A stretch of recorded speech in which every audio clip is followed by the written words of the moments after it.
Happy Thursday. Thank you for being here. My name is Anna Zugari, and if we haven't met yet, I'm just a basic girl with a little extra. And my hope for this, live streaming and the podcast and everything that I do is that I give you a little extra encouragement, a little extra inspiration, or an extra laugh because sometimes I don't know what I'm doing. But I think I have that mission, and I just love doing the live streaming. So, welcome. If you are here for the first time, let me know. I want to properly welcome you. If you've been here before, just let me know in the comments. Put replay. Hey guys, my friends are here. Tech Troublemaker, thank you so much. You did a wonderful job on Tuesday. That's one of the encouragements and a little extra inspiration I got from you to be here today. Marcus, are you awake? Are you awake just for this? I'm gonna try to make it worth it for you. Yes, I'm here again. So thank you so much, guys, for being here. I'm just happy to be here, and I been working on my materials. So you are in for a treat. This is my first of four possible, not possible, but confirmed live streamings that I'm going to be doing about mental health. Yes, because I want to tell you how I went from a little crazy to a little bit more center person, if you would, because I still think that I am still kind of like that craziness in my head. But I really wanted to show or share with y'all my experience. So I have a question for you. Have you ever received therapy, counseling, or coaching? Let me know in the comments, because um, I was I am in therapy right now, and this is where my basic story is coming in, right? I have notes, so you're going to see me looking at my notes. But I want to tell you a little bit about my story, if you would. And this is based also on the last things that I've been immersed to and learning about. Um, it's that the pandemic obviously did something to all of us in the world, right? Like we know that the numbers have increased drastically since the pandemic, and in people trying to take therapy in issues with mental health, which is a real eye-opening issue. And you know, just being all transparent, that's one of the reasons why I stopped doing the live streaming since my last season, because I needed to take some time and take care of myself so I can be a productive human being, right? But that's one of the reasons. But also, I was talking to my husband about it actually this morning, that if you have invited me to receive therapy or counseling 5 years ago, I probably would have said no. And even more if it was 10 years ago, 20 years ago, because I think that that's one of the good things that the pandemic brought or left us with, is being aware of the necessity of having somebody to help us out. I mean, you don't necessarily have to have a mental issue to seek counseling or to look for a therapist, or have somebody, a professional that can help you understand a lot of things about yourself and your environment, and that you can be a more um, health a healthy person, in all the aspects of your life. So that's what I want to talk about today. So let me know in the comments again if you have had. Marcus, you have. That's good. I really applaud you, because it takes strength and being brave to do that. And like I said, I'm not that old, but back in the day, taking therapy or the mentioning that somebody needed therapy or counseling was not a good thing to share with others that you were taking therapy. So I think that again with the pandemic that has changed, and there's a lot of young people that are receiving therapy, and they are not ashamed of saying that. They actually believe that it's something very, very healthy, and I applaud that again. And so yeah, one of the things, the important things for me when I think about therapy and the taboo of talking about that throughout generations, long time ago, people would just say, again, don't say that they were taking therapy. And it was very expensive, and it was kind of hard to find a good therapist. So, those are the things that I believe they have changed with the last year or so. I've also heard that there is a waiting list for people to get into, with a therapist. There are also apps. There's um, all kinds of tools that you can start doing at home and help you with your mental health. And one of the other things that I think are important is that in my case that we are told, or we actually were not told, that there is nothing wrong with having this interface of having your faith and a professional help you. I have a friend, her name is, should I say her name? I don't know if I'm allowed to say her name. But, anyways, this friend is amazing. And I just met her in December. And she has done some radical teachings for me that have helped me with the transformation that I'm having, right? So, her name starts with a J. So I tell her, and she doesn't take it very well, but I tell her that. That everybody needs Jesus, my friend that starts with a J, and a cup of Joe. you know, Everybody needs coffee. But that is a good thing, I think, to have that understanding that religion is not against science. And that's been a very important thing for me to learn as well. So in this kind of transformation. But I would like to know, if you're here and or watching the replay, let me know in the comments, what do you think about that? How do you feel about your religious beliefs and the fact of having somebody to help you either with counseling or therapy or coaching? How does that merge together, and how is it benefit for you? So I want to share with you that I have this. There is this verse in Romans 12:2 that says, "Be transformed at the renewal of your mind." And I have a little picture here because I like to show my visuals. Let me see if I can do this. Yes. This is a perfect visual, right? That I take that Bible verse and make it with this. The transformation. The Bible says it. Now we need to be transformed by the renewal of our mind. Isn't that crazy? Um, I I knew this Bible verse before, but now it makes so much sense. It makes so much sense how we are not um, one against the other. There, on the other hand, it's actually supporting one idea from the other.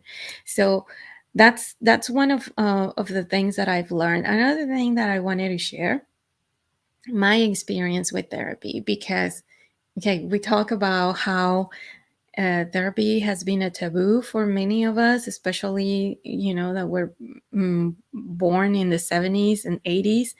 And now it's something more natural that anybody can talk about, right? But I thought that just by learning things about my personality, I've taken the Strength Finder test, the spiritual gifts, the core values. I've done all the tests to get to know me. And those are helpful. Don't get me wrong. Those are very helpful.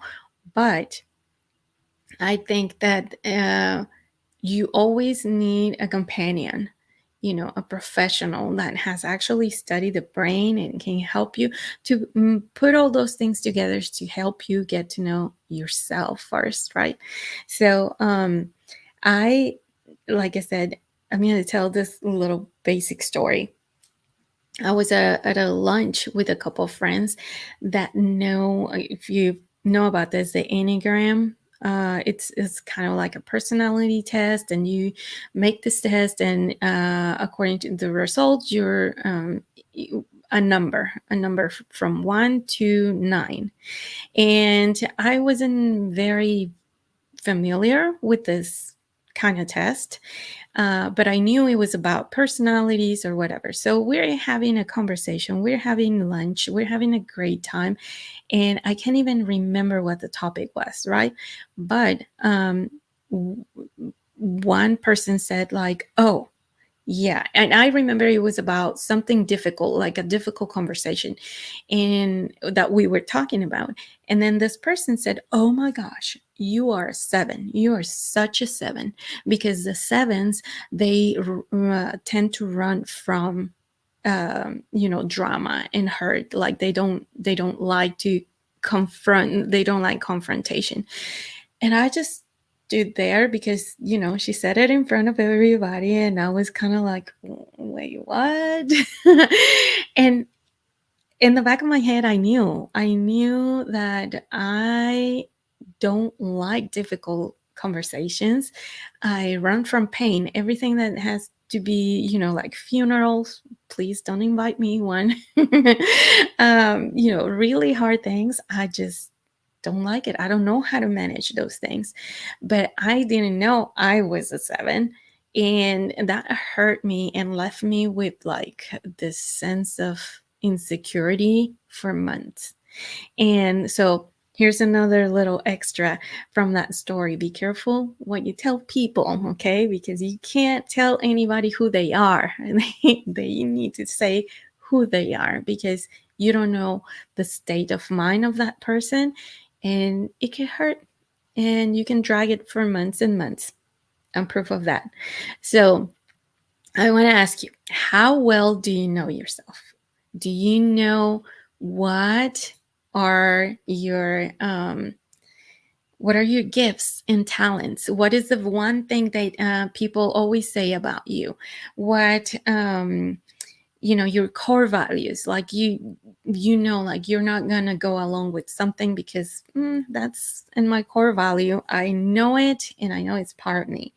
Um, like I said, I did the strength finder, and I found that my number one strength is belief, which is amazing because, I, um, in my faith, that is very powerful. So, anyways, uh, how well do you know yourself? When you put all those things together, I think it's a great thing. But therapy, and actually my therapist has helped me to unpack who I am and why I am the way I am. And one of the things that I was reading also is that um, we are a product of our environment, of our caregivers, and our essence. And who puts that essence there? God, right? So those three things come together, and you start dissecting little parts of it, and like, oh, wait a minute, why did I react that way? Or what do I think that way? Or why do I behave that way? Why do I say those things? So it's very important that we know, why are we acting the way we do? Um, Marcus, you saying, I don't think you really seven. We have like a seven sometimes, but see all the power in you. Oh, you're so nice, Marcus. Thank you so much. It now I embrace my sevenness, because I also know now all the good side of the sevens, right? So I just think that, like Uncle Ben in Spider-Man says, with great power comes great responsibility. That's another good thing that my therapist has helped me figure out, right? Like, here's another basic story. A couple of weeks ago, we were unpacking something from my childhood, and I said, yes. So I have a lot of imagination. Like, my imagination is my thing, right? Like, oh my gosh, I'm always, making castles in the air, like people would say, or I'm always imagining things. And she's like, yeah, and that's why you get in trouble. And I was like, wait, what? No, imagination is a great thing because I'm very creative and that's my thing. You can't say that imagination is what gets me in trouble. And she was like, yeah, because you start making up situations in your head with your imagination that are not real. And then you get mad because that didn't happen. But that was in your head, like, oh my goodness, I'm just going to go on a picnic, put a blanket. My husband's going to come and bring some wine, and we're going to sit in the grass. And, da, da, da. And then I present the idea to my husband, and he's like, man, it's super hot out there. I don't want to sit out there, in the grass. It's itchy and my allergies. And then I'm like hurt and emotional. I start crying, like, oh, you don't want to do anything with me and all that kind of stuff. And I'm like, oh, wait a minute. That was my imagination. And then he would say something more like, hey, but inside, it's really cool. The Astros are about to play, and I know you love the Astros too. Let's just sit down and watch the game, right? And problem solved. But those kind of examples, were like, you know, shocking to me, but at the same time very helpful, because again, with that great power comes great responsibility. So one of the things that I need to learn is like, okay, when is the time to use my creativity, my imagination, my crafting in my mind versus, hey, you're right here. This is the moment to be aware of what's happening. So that's a little example of my journey. Like I said, it's been a hard thing, but it's been really, really good. So if you haven't tried that, I strongly suggest that you give it a try, and don't give up because it gets harder before it gets good. So you want to be a well-centered person and become a vitamin person. So this is my last thing that I want to share with you today. One of my favorite psychiatrists, psychologist. She's a psychiatrist and a psychologist. She's a very famous doctor in Spain, Maria Rojas Estapé. She wrote this book called Find Your Vitamin Person. And it's really good. It's really, really good. I don't know if she has it in English, so I couldn't find a link, but if I do find it in English, I will put it here. But it is awesome. It describes a lot of behaviors and things that you want to know about yourself and about the people that you are being surrounded by. So yes, well center instead of being, yeah, I love that. Yes, instead of self-center. Yes, you have to. So sorry, I didn't turn on my phone. um Let me get out of this. It's really easy to get self-center. It really is. And especially when you're a seven, where you're a yellow, all those kind of things. So here are my big learnings that I want to share with you. Like I said, the vitamin person, the number one thing is that they have aware, and this has been a long process. And I have to be honest, when I started this journey, and my therapist will say, like, we have to find our awareness, and I was like, this is so boring. And like, what do you mean by awareness? And we are just going so fast through life that we miss the smells, what we see, the sounds, the feelings. It's all so like boom. And when you put the outside of those feelings and the things that you're watching and that you hear, and you're just going through it, you don't make the connection of your emotions. And that is like mind blowing, right? Because when you start doing this practicing of the self awareness, and you are like, okay, I'm feeling hot right now. And by the way, Marcus, you did a great job this afternoon. I was just like nodding every time that Biddy was sharing about the health flashes and stuff. And I'm like, right here, sister. I'm right there. So, anyways, it's the awareness of your thoughts, your feelings, your emotions. um, I learned this amazing thing about the cortisol that happens in your head. And like, I saw this lady today. She was not very happy at a red light because the car in front of her, she wouldn't move, and so she started like honking. And I'm like, oh, she has a high cortisol right now. So identifying those things, and that happens to us, and it's natural. Like, it's, you were made that way, right? And how can you bring those chemicals in your brain down, and the things that you can do to be more aware and to learn about your body, your mind, your spirit, and put it all together. So, awareness, just be aware of everything. And there's a lot of practices that can help you to do that. So if you have any questions, you need to let me know in the comments, and I'll happy to help you.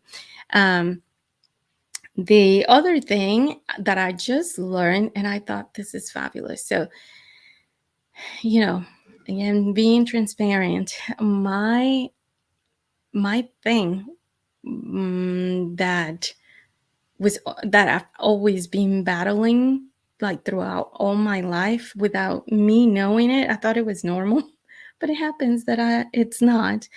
I take the role of a victim, and it's not fun, and it's not nice.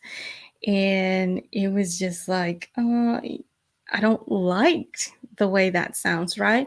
But now that I have that awareness, I can tell myself, like, oh, I'm starting to act like a victim. Instead of that, I have to, do the renewal of my mind and change that thought immediately before I start spiraling down. So, this very easy exercise, and I want to share it with you because it's been like, wait, what? It's so simple, super simple. So instead of saying I can't be the victim anymore, the word can't, it's a stopper. It's like when you say that, like, I can't do this, it doesn't feel good, and it doesn't help you to do the renewal of the mind. And therefore, you're not aware, and then you start spiraling down. So instead, when you figure out the thing that stops you from doing that great thing, instead of saying I can't, you need to say I don't do, and whatever the word is. Like in my case, to start the renewal of my mind, I'm like, I can't do victim anymore. Like, I can't do that.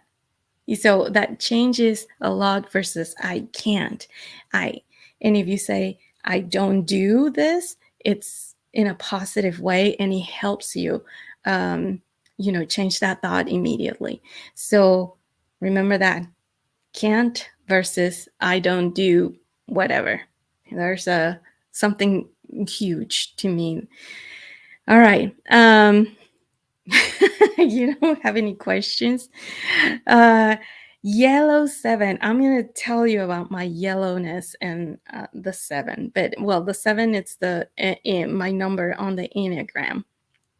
And the last thing that I want to tell you that I've been doing and that has been very, very helpful for me, it's journaling. I just finished a whole notebook of a few years of journaling.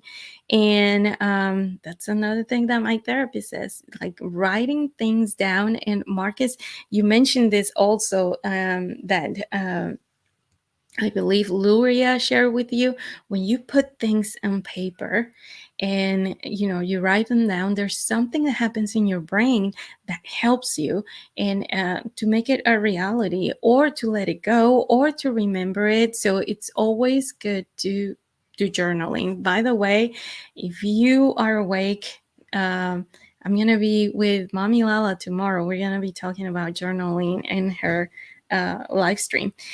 And the next thing is, before you go to sleep, write down three things that you are thankful for. I've been doing this practice for about 2 weeks every single night, and it's been life changing, guys. There's something about being thankful, even for the little things, right? Little things. And today I can tell you I am very thankful that my husband took over dinner, because I had another call before in the live stream. And I'm very thankful because our dinner came out perfect, because he was watching it and he was timing it. So it's the little things, that thankfulness, it changes your mood. So being aware of the things that happen to you every single day, and if you are able to recall three things that you are grateful for, that becomes a practice that helps to change your mind and your heart too.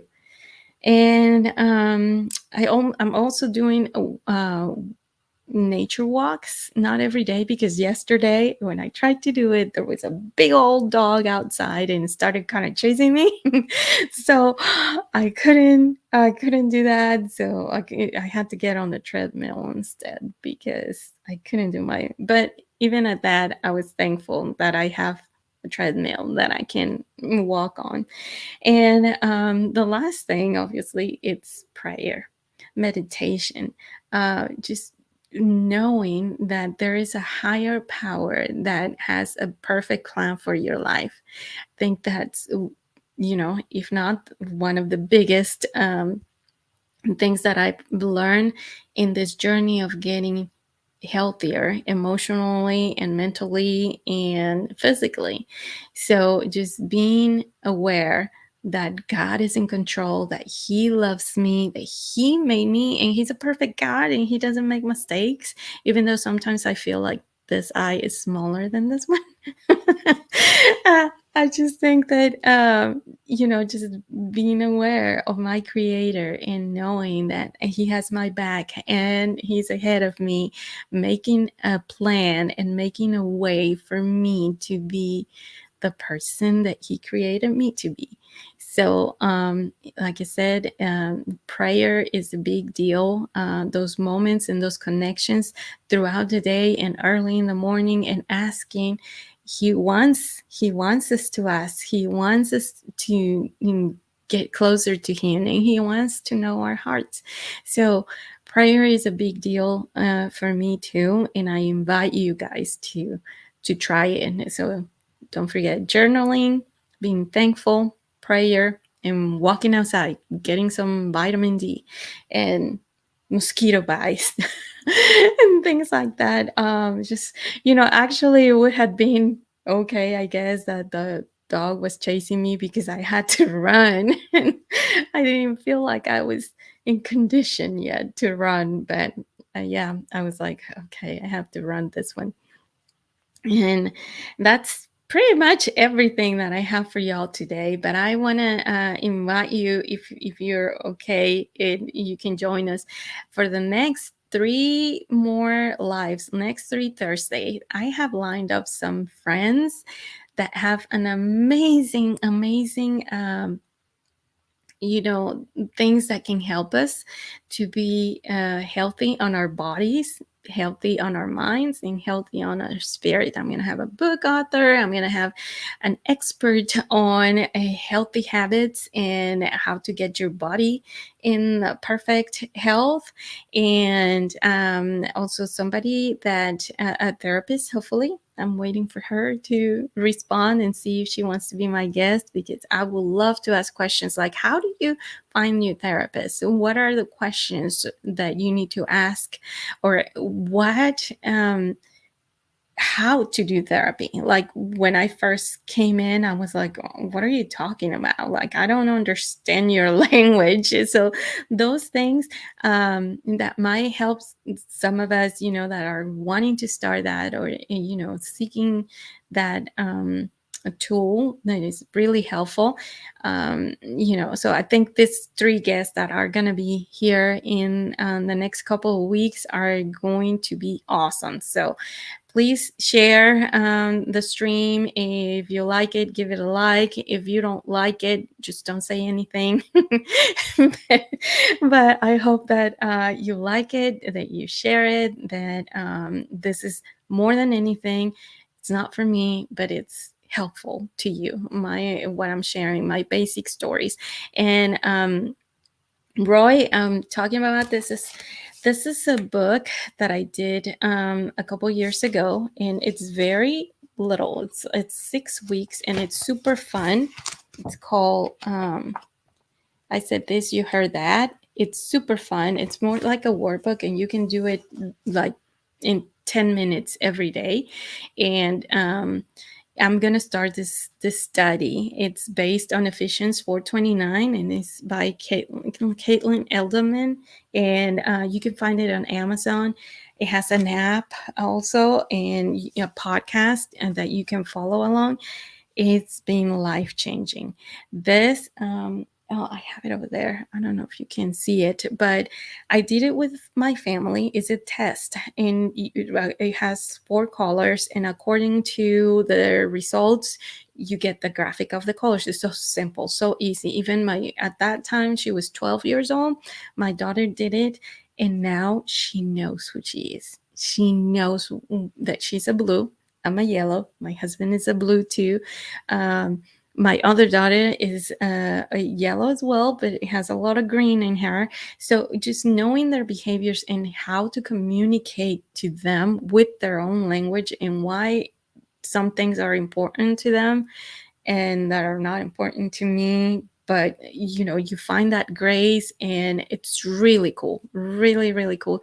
So if you want to get more information, let me know in the comments. I will be posting some stuff on my Facebook page on dates and times, and how to do it. And you can do it on your own. You don't have to do it in a group with me or anything, but I strongly recommend it. So again, thank you so much, Marcus, Roy, for staying with me. And if you're watching the replay, let me know. And that's it for today, friends. Thank you so much. I'm leaving. Don't forget to love Jesus, obey Jesus, and tell everyone about him. And if you have questions about Jesus, also let me know, and I can help you. All right, friends. Thank you so much. Have a super blessed good night. Bye.